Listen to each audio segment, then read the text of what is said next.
Hello and welcome to the Kamla Show, where we bring you interviews and conversations with technologists, entrepreneurs, filmmakers, and other news from in and around the San Francisco Bay Area.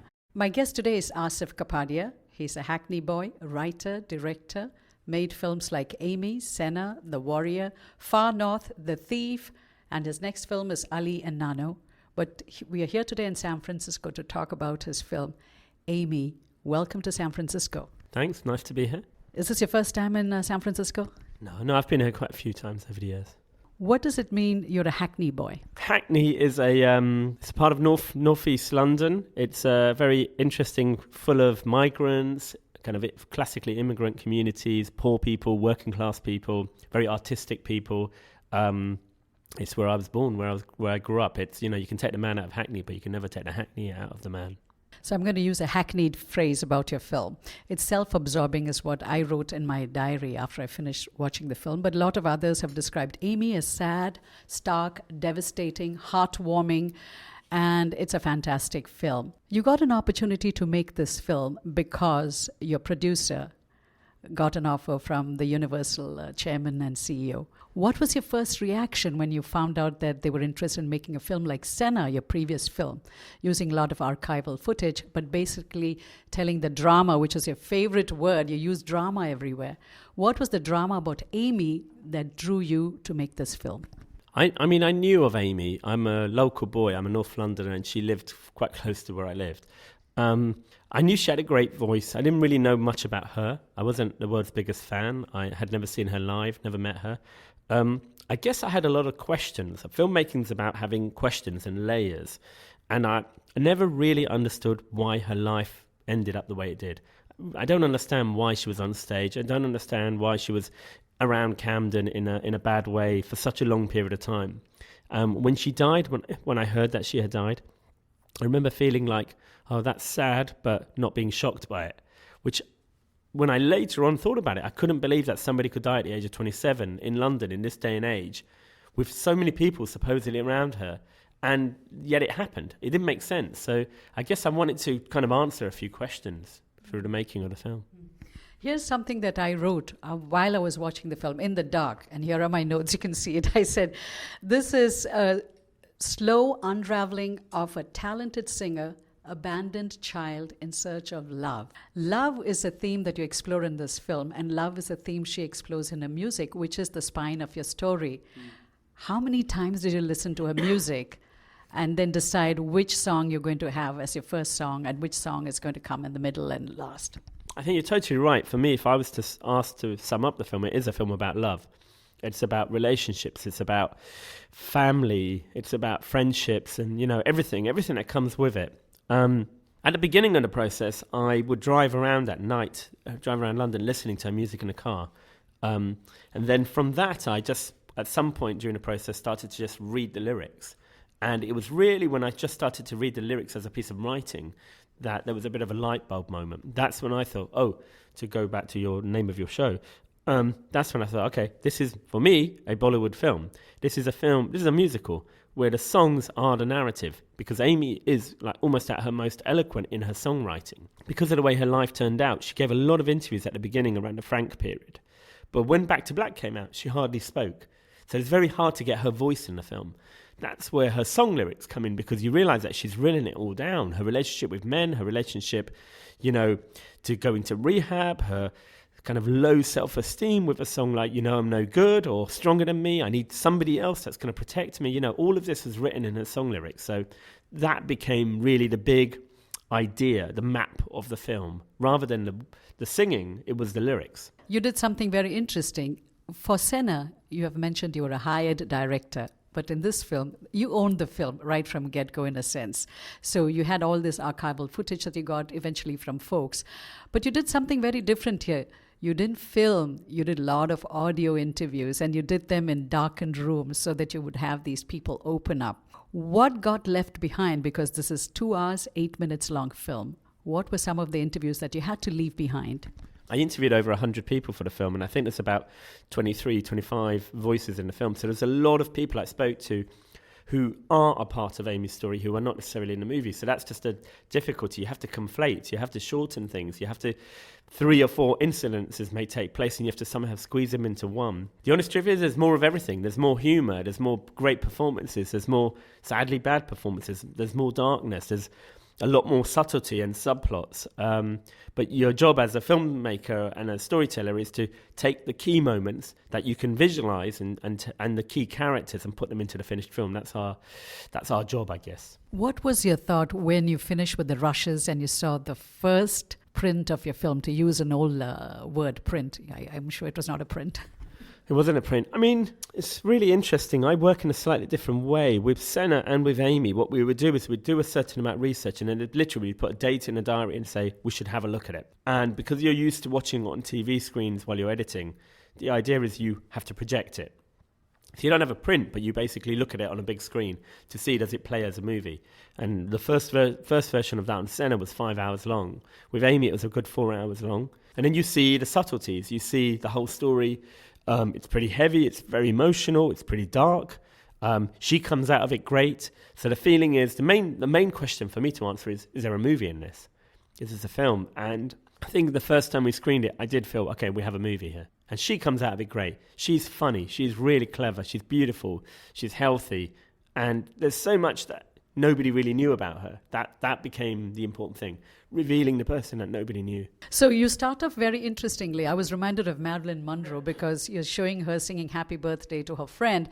And then the end, of course, we know that she passes away. It was the middle that was very interesting. But how many times did you have scrubbed through your footage to figure out what was going to be the starting point of this film? No, it's a good question because that is always the hardest thing with his films. With Senna and with Amy, the beginning changed constantly. Actually, it's my editor, Chris King, who really loved that Happy Birthday song. And he had the idea of starting with it. There was another sequence where Amy was talking to herself a bit older that I really liked, which was an earlier cut. But this one kind of, she makes an appearance and she kind of grabs you and suddenly she seems so ordinary and young. And then suddenly she starts to sing and you realise, wow. Already you're going, wow. You know, and then those two friends in the scene, Amy's with. So the opening clip, what happens with our films is that we spend a lot of time on the ending and the middle. And the bit that changes the most is the opening. And it was the editor, Chris King, who had this feeling from very early on that this little scene of Amy singing Happy Birthday would be a really great opening. Mainly because you just see these friends, you see these girls messing around. The two friends, Juliet and Lauren, will be key characters in the story. And when they sing Happy Birthday, it's also innocent and ordinary. And suddenly Amy starts to sing. And it's something about her timing and the pacing and the way she phrases the song that makes her unique.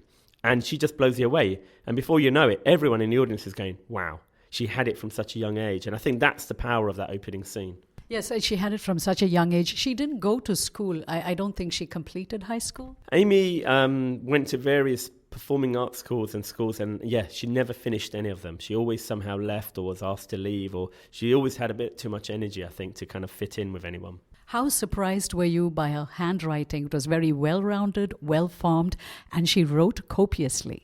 Yeah, I think one of the interesting things is we had access to her diaries, and so we used the lyrics, and you can see her working out songs. And really the songs are pages from her diary. They're very personal moments in her experience in her life. She had beautiful handwriting, I think. Were you surprised by that handwriting? I guess so. It's not messy. It's very neat. It's very, it's just part of the process. I don't know if I was surprised by it. I liked it. That's why we use it. I like the process of working things out that you can see.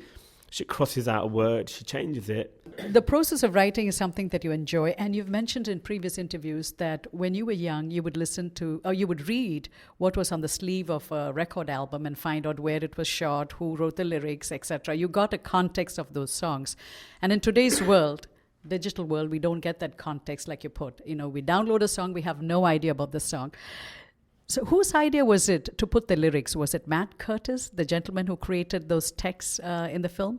No, that idea came from me because quite early on I just realised that a lot of the answers to Amy's life and how things panned out was actually there in the lyrics. So also when you start a film, the quality of the footage is not very good. So sometimes we subtitle the whole film just so that we understand what's being said.